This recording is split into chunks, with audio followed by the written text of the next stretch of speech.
Voilà, après le journal de Radio Vatican, on va entrer dans le vif du Midi Actualité. Je rappelle que vous êtes en compagnie de Jean-Philippe Trottier. Il est maintenant 12h15 sur les ondes de Radio Ville-Marie. Alors, je vous rappelle rien en vous disant que nous sommes conviés à des élections fédérales le 2 mai prochain. Et comme chacun le sait, les élections se jouent tout le temps sur des programmes économiques, surtout au Canada. Elles se jouent également sur des valeurs, qu'elles soient morales ou culturelles. Et c'est particulièrement vrai au Québec, qui se distingue du Canada. Comme disait notre bien-aimé Harper, nation québécoise dans un Canada uni, n'est-ce pas? Mais les valeurs changent, comme l'a analysé Mathieu Bock-Côté dans un article de la presse du 5 avril dernier qui s'appelle « La mystique des valeurs québécoises ». Alors j'ai le plaisir d'avoir Mathieu Bock-Côté dans nos studios. Bonjour. Bonjour. Vous finissez votre article de façon assez péremptoire, assez tapageuse. Je vous cite, Mathieu. En somme, la déculturation de l'identité québécoise et sa refondation dans le moralisme progressiste ont entraîné sa déréalisation et sa dépolitisation. C'est tout un programme, ça, disons, c'est surtout un constat. C'est un constat assez malheureux. C'est-à-dire, c'est quelque chose qui commence à agacer de plus en plus de gens, à gauche, mais davantage à droite probablement, le fameux discours sur les valeurs québécoises. Alors, c'est au cœur de la campagne du Bloc, c'est au cœur du discours souverainiste depuis quelques années. Cette prétention qu'a le Bloc, dans la campagne actuelle, à être le dépositaire, à être comptable, finalement, des valeurs québécoises. Mais qui d'autre, à part lui, le ferait ici? Mais la question, on doit plutôt poser la question autrement. La question est la suivante. Est-ce que le Bloc serait en bonne position pour être l'expression politique du nationalisme québécois à Ottawa, pour défendre l'autonomie du Québec dans le cadre constitutionnel ou pour faire la promotion de l'indépendance? Très certainement. Mais le défenseur des valeurs québécoises, c'est un thème qui, en tant que tel, a une prétention englobante, une prétention à l'homogénéité, si je puis dire, des valeurs au Québec qui cause problème, pour une série de raisons, et c'est un peu ce que j'ai exploré dans cet article. D'abord en retraçant l'origine du discours sur les valeurs québécoises, ensuite en montrant quels sont les trois paradoxes qui les accompagnent. Alors l'origine, on la connaît, je l'ai détaillé d'ailleurs dans mon ouvrage de dénationalisation tranquille, c'est pas un thème qui est très neuf.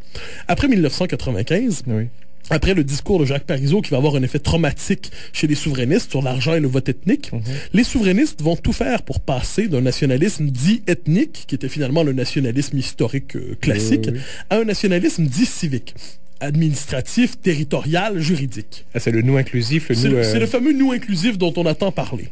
Or, le problème de ce nous inclusif, de ce discours souverainiste aseptisé, c'est qu'il manquait justement d'épaisseur symbolique, d'épaisseur identitaire.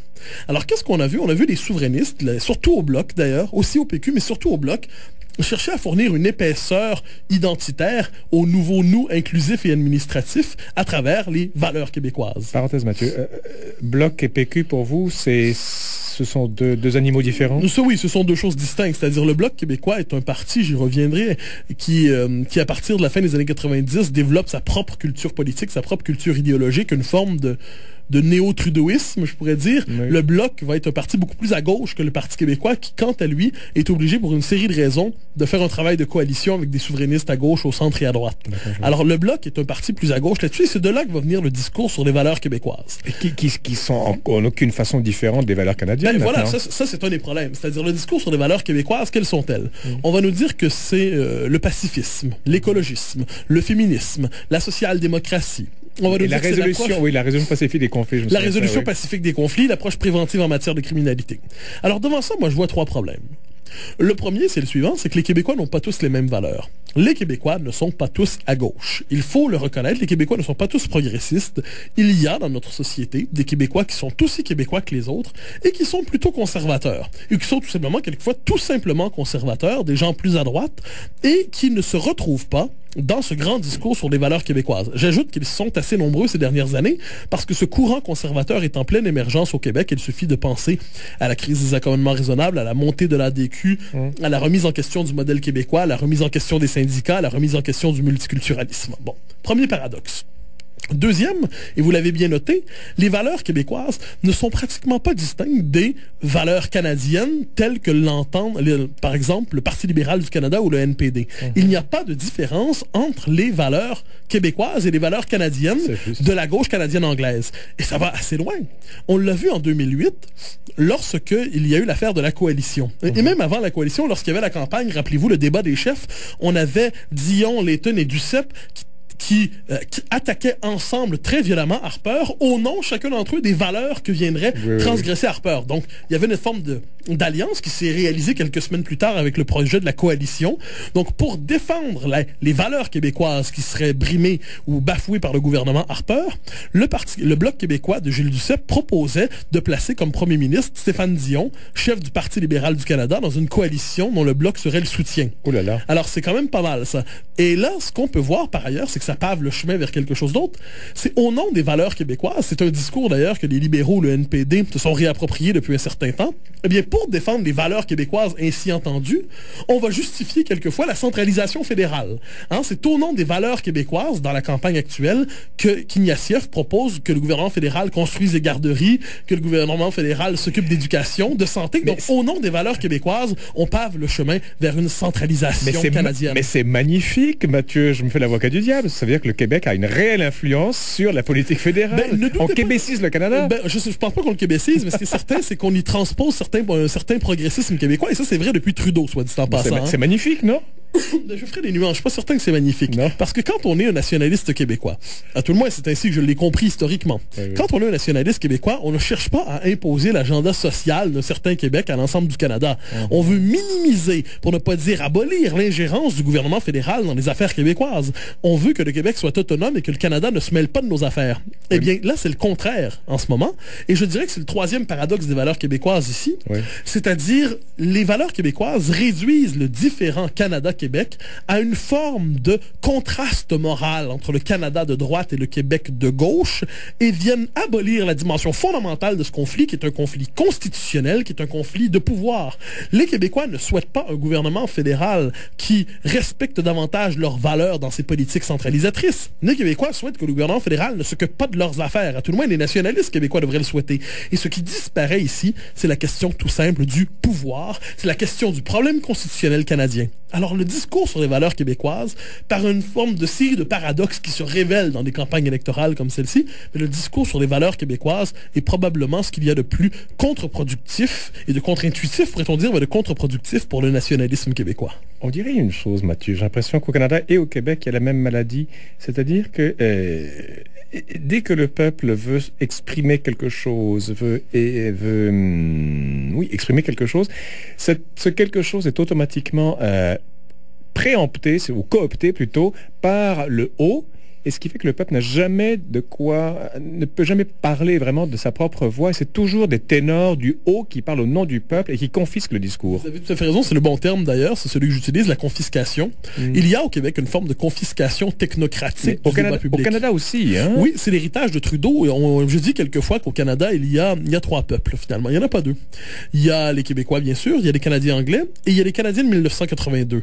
C'est-à-dire tous ceux qui se reconnaissent dans cette nouvelle identité du Canada de 1982. Le Canada de Trudeau est un pays qui s'est constitué, on l'oublie quelquefois, hein.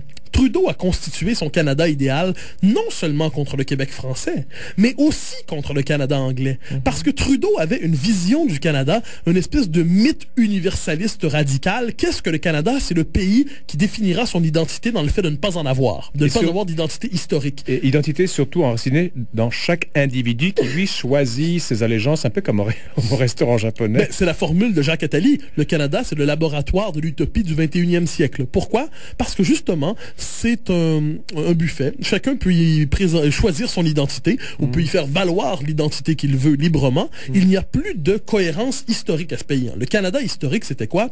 C'est un pays fondé sur un rapport par ailleurs inégalitaire entre le vieux Canada anglais, britannique, et le Canada français devenu le Québec. Eh bien, ces deux vieilles nations historiques et le conflit historique qui accompagnait leur rapport, eh bien, sont en train de les neutraliser dans ce Canada des valeurs, dans ce Canada universaliste, dans ce Canada de la Charte, dans ce Canada de 1982, dans ce Canada trudeauiste. Et ce Canada est inhospitalier envers la question nationale québécoise. Et le paradoxe en ce moment, c'est que les souverainistes québécois ont intériorisé cette vision du Canada jusqu'à sans se rendre compte qu'ils sapaient ainsi les fondements de leur propre cause. Mais on a l'impression qu'au Québec, je dirais même au Canada français, mais pour les besoins de la cause, parlons du Québec maintenant, historiquement, chaque fois qu'on a une volonté d'affirmation de racines, ça c'est un mot tabou, évidemment, au Québec et au Canada, comme je vous disais, c'est annulé par le pouvoir d'en haut, qu'il soit fédéral ou même provincial. On n'arrive pas du tout à à assumer ses racines. Je vous parle de ce bouquin de George Grant, vous savez, qui en 65 avait écrit Lament for a Nation, les fers du Canada en français. Il disait, s'il y a un endroit au pays, on met de côté la question autochtone, hein, parce qu'ils étaient quand même là avant nous, mais s'il y a un endroit au pays où il y a des racines et des symboles forts, c'est bien au Québec, c'est pas ailleurs. Oui, mais je dirais que le Canada, en fait, le Canada tel qu'il s'est reconstitué depuis 30 ans, s'est construit sur la négation de ses racines. Oui. Donc pas sur l'oubli des racines, sur la négation de ses racines historiques. C'est beaucoup mieux. Alors si on nie, on nie quelque chose, donc ça peut revenir. Ça, je crois qu'on le voit au Québec, parce que je transpose cette réflexion au Québec. Le Québec moderne s'est constitué sur la négation de son héritage canadien-français, pas sur l'oubli. Le Québec moderne n'est pas amnésique. Le Québec moderne est repentant. C'est-à-dire que l'amnésie, c'est une chose, mais nous nous souvenons de l'avant 1960. Nous voulons tout simplement nous en éloigner chaque fois dans une course folle vers l'avenir. Hein. L'horizon du progrès nous aspire. Eh bien, dans ce point de vue-là, le Québec moderne s'est constitué sur la négation de ses racines. Je préfère, quant à moi, le terme enracinement. Sur la négation de son enracinement historique. Eh bien, qu'est-ce qu'on voit depuis quelques années, et la crise des accommodements raisonnables en a été un symptôme parmi d'autres, c'est le rejaillissement dans l'espace public de ce vieux fond culturel canadien-français, majoritaire, francophone, historique, traditionnel, on ne sait plus comment le nommer, mais ce vieux fond culturel refoulé, ce vieux fond culturel nié au moment de la Révolution tranquille, rejaillit dans l'espace public. Comment? À la manière d'une matière identitaire nécessaire au Québec moderne lui-même. Parce que regardons le discours, ça nous ramène au discours sur les valeurs québécoises. Si le Québec, c'est l'altermondialisme, l'écologisme, le féminisme, la social-démocratie, l'approche préventive en matière de criminalité, pourquoi faire l'indépendance du Québec? Associons-nous plutôt avec l'Ontario plus rapidement, associons-nous avec Toronto, créons, et pourquoi pas avec le Vermont? Si ce qui fonde le Québec, ce n'est plus justement ses racines, cette expérience historique, c'est un terme que j'aime bien. Eh bien, si l'expérience historique est évacuée, et si tout ce qu'il y a de disponible pour différencier le Québec, ce sont des valeurs québécoises, eh bien, c'est la différence réelle du Québec qui disparaît, et c'est la légitimité de la question nationale qui, d'un coup, s'évapore.